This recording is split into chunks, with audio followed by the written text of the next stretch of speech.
weeks, and John Cena and Maria went back to doing backstage interviews to promote more productive storylines. The history between John Cena and Divas has not been all that great. I mean, Divas haven't screwed John Cena out of opportunities or anything, and Divas really haven't been a huge part of John Cena angles because the superstars he's feuded with have been bigger superstars than any of the divas he's been involved with. It's not like, John Cena needs a diva to benefit his career and further his career in the way of a Zack Ryder who needed Eve to get him further in his career and win a championship.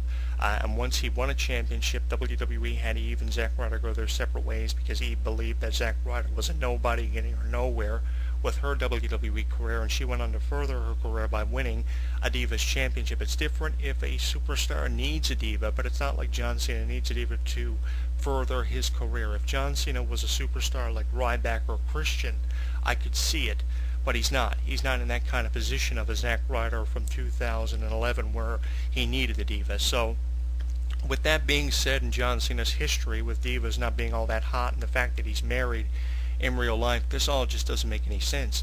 The only logical explanation I can put out over the microphone as to why this is going on every week on Raw is because John Cena had a major shoulder injury which caused him to miss 2 months of action. I mean, the shoulder injury of John Cena has been emphasized on so much over the last few weeks. Any wrestling fan who's been watching wrestling for over 10 years like I have can pretty much decipher why John Cena and AJ's relationship scandal is the main storyline on Raw. It's because John Cena, of course, is your top superstar. He's promoting breast cancer right now. They need to keep him on Raw, and with how low the Raw ratings were, seeing AJ as the Raw general manager, it makes perfect sense why this is going on. It will allow John Cena to remain on television as he has over the last few years when suffering from major injuries, and he doesn't have to compete. Now that he's competing full-time again on Raw from week to week, at least 360 out of 365 days each year, which we'll probably see him do in 2013 because the Rock-John Cena match, if it happens at WrestleMania 29, will put John Cena's promotion level over the top. I think that this kind of angle between John Cena and AJ will kind of just vanish.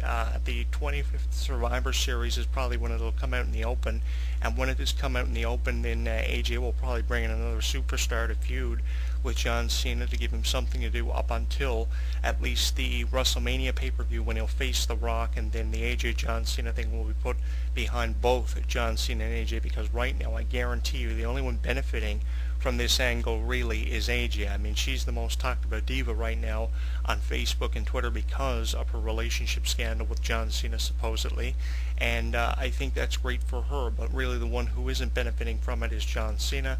The most thing that anyone's looking forward to with John Cena right now is a highly anticipated confrontation between John Cena and Ryback, and believe me when I tell you, AJ's not going to fit in anywhere with John Cena versus Ryback for something like the WWE title if it happens. And like I said here earlier, The Rock versus Ryback at the 2013 Royal Rumble sounds better to me than CM Punk versus The Rock because of the length of the championship match that we would have if CM Punk were to face The Rock at the 2013 Royal Rumble. A longer, better, exciting match would be given to wrestling fans at the 2013 Royal Rumble in Phoenix. If The Rock faced Ryback for the WWE Championship, that would elevate Ryback's stock. He will be talked about a lot in 2013, probably more than any of the new talent initiative stars. Even with the comparisons of Goldberg, not really doing much for his character right now, I think a match with The Rock would do him wonders, and it would put him in a good position at WrestleMania 29, and by WrestleMania 29 we could potentially be seeing him challenge for something like the world title or be a contender for the Money in the Bank briefcase in 2013. He's definitely one of my top picks in 2013 to win one of the briefcases at the 2013 Money in the Bank pay-per-view next year, depending on his performance between now and, let's say, WrestleMania 29, because usually after WrestleMania 29, WWE make a better judgment call as to who they're going to give the Money in the Bank briefcases to that following summer. I mean, look at how Dolph Ziggler's been prospering over all this, and with Vicky Guerrero now as the supervisor of Raw, his chances of being involved in an angle with John Cena and AJ have increased, and with him still holding that SmackDown Money in the Bank briefcase, and we're trying to figure out now where Dolph Ziggler will cash in on his opportunity at the World Championship. I mean, things have never looked better for Vicky Guerrero and Dolph Ziggler. The only ones benefiting really from this angle, point blank, are Dolph Ziggler, Vicky Guerrero, and AJ. I mean, John Cena's getting nothing out of it. The divas who were involved in angles with John Cena over the last few years, like Eve and Maria, benefited because they became some of the most talked about divas in social media. I mean, look at Eve's status in the WWE and how much it increased. She was one of the most hated divas and talked about divas on Facebook and Twitter. The same thing went for Maria. Back in the days of MySpace, she was talked about and requested as a friend more than any diva in the WWE. So I really think that the divas were the ones that benefited from the John Cena diva angles in the past. But these injuries that John Cena has been having over the years, I mean, is it just me, or does he rehabilitate from these injuries faster than any of the top superstars we have seen in the past? And I'm talking in reference of Stone Cold Steve Austin's knee injury, The Rock's injuries, Triple H's quad injury, The Undertaker's scrotum injury. I mean, no superstar, no matter who they were, could rehabilitate as fast as what John Cena has been doing. That really puts a lot of pressure on John Cena's shoulders, and with this being his first pay-per-view since his return off of injury, he's got to be feeling more pressure than any of the other two wrestlers he will compete with in this three-way for the WWE Championship. And here's the thing, with how good triple threat matches and their results have been at Survivor Series pay-per-views over the last 15 to 20 years, I think that John Cena has a lot of pressure on his shoulders, especially coming back from this injury, to perform at a level of a Big Show Triple H Rock triple threat match. I don't think he's going to be able to do it. A shoulder injury and some of the injuries John Cena has come back from in the past have been very difficult injuries to rebound off of for several superstars of the last 15 years. John Cena came back from the neck injury better than he ever was. I don't know how he did it. I really don't know in God's name how he was able to come back from something like that. A shoulder injury is very difficult to also rehabilitate off of. It's not as difficult as a neck injury, so there's no doubt in my mind John Cena will be able to rehabilitate from this injury pretty quick. But, you know, it's just too soon for John Cena right now to come back. I really think that, you know, he needs more time to rehabilitate.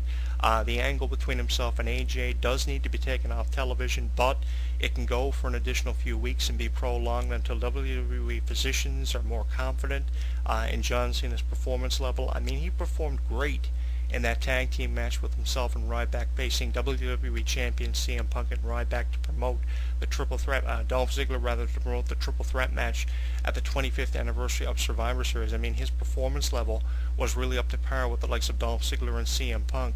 But I just think that WWE physicians and WWE as an enterprise need to give your top superstar more time to rehabilitate, because I think that if this match were happening in, let's say, December at TLC, in a triple threat TLC match for the WWE Championship like we saw last year, it would give John Cena more time to recover off the shoulder injury, and his performance level would be better than the performance level we'll probably see at the 25th anniversary of Survivor Series. The thing is, John Cena's had so much going on for him outside of the ring with promoting breast cancer and the AJ scandal that he doesn't really need to be competing right away. But I'm glad to see him back, and I'm glad to see this AJ John Cena thing finally becoming more evident on Raw. You take a look at the backstage venue from this past Monday on Raw, when John Cena and AJ were talking briefly about the relationship scandal, and John Cena said it would never happen between them in a million years, and AJ kind of threw it back in his face, flicking her hair and saying that it would never happen in a million years, questioning John Cena's belief. So they're either hinting that this is legitimately happening, or they're playing mind games with the Raw supervisor and some of the superstars involved in the championship angle and some of the fans. It's either mind games or they're emphasizing on the fact that this is legitimately going on. I just want to take a few minutes to comment on wrestling fans who believe that this is a legitimate real-life angle that's actually happening on television. It's not.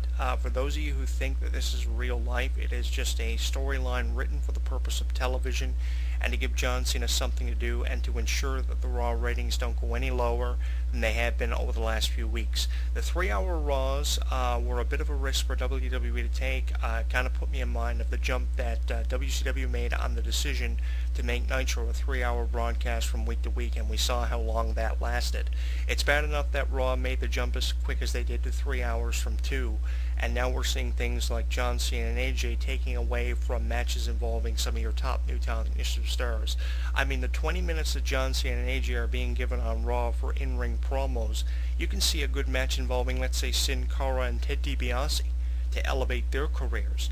We don't need to be seeing something like John Cena and AJ emphasized on for the first 20 minutes of Raw every week. It seems as if John Cena and AJ's relationship scandal is kind of overshadowing the traditional Survivor Series elimination match where Randy Orton has recently been added to represent Team Foley against Team Ziggler. It's honestly pathetic, and I think that receiving more attention than the traditional Survivor Series elimination match, which you would think would be the main event of a pay-per-view with the title The 25th Anniversary of Survivor Series, will be receiving more emphasis than a relationship scandal going on between John Cena and AJ.